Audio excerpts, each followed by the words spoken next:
afară, vântul, Spooky, unde ai plecat, mă? Ai plecat la plimbare pe vânt? Da. E puțin friguț, da, da. Băi, șmecher, ieși și afară, mă? Bă, mă lași?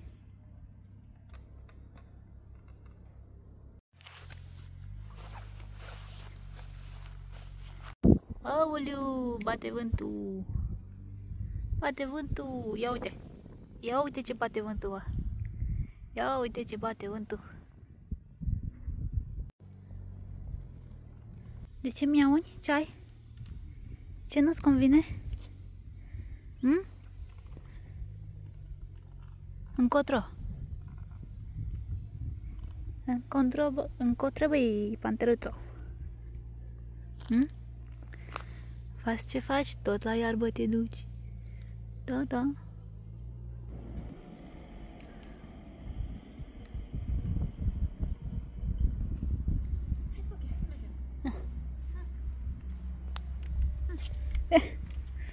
Păi de ce să mergem pe trotuar când putem să mergem pe chestia asta, ha? Nu?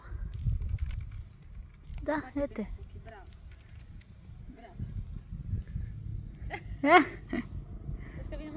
Stai aici?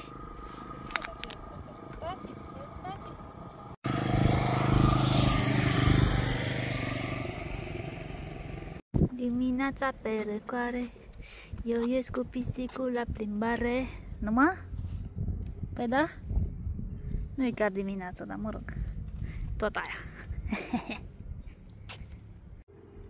Hai! Go! Hai, dă-me! Hai! Așa.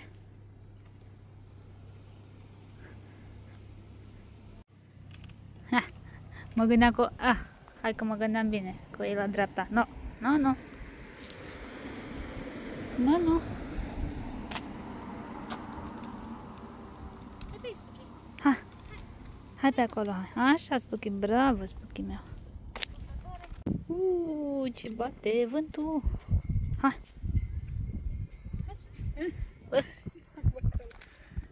Ce cauți tu acolo în găurica aia? Că n-ai loc. N-ai loc, ești mare. Ești mare. Sus. Hehe. Uite ce bate vântul.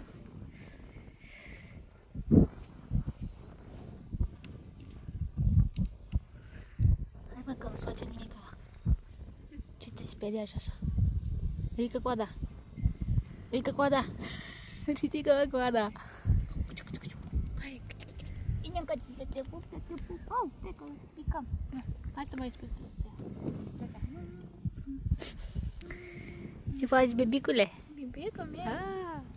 Bibică. Vrei la plimbare, tu ce? Mai stai o țără, ia. Da, da. Mai stai puțin, ia. La la la. David 2. Tu ești. Oh, Doamne.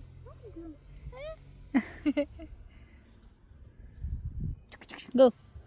Go, Spooky, go. Ia uite ce ciufurit ești. Hai de mine. Ce-ți făcut, mă? Vină încoa. Troli. Să nu te cață pe acolo, zău. Vezi că vin la tine? Ia uite ce vin la tine. Ia uite ce vin la tine. Bă. Uite ce e asta.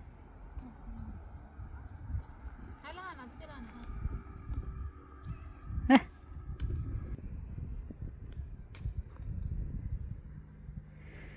Go, Spooky, go. Hai să mergem mai departe, hai. Follow me.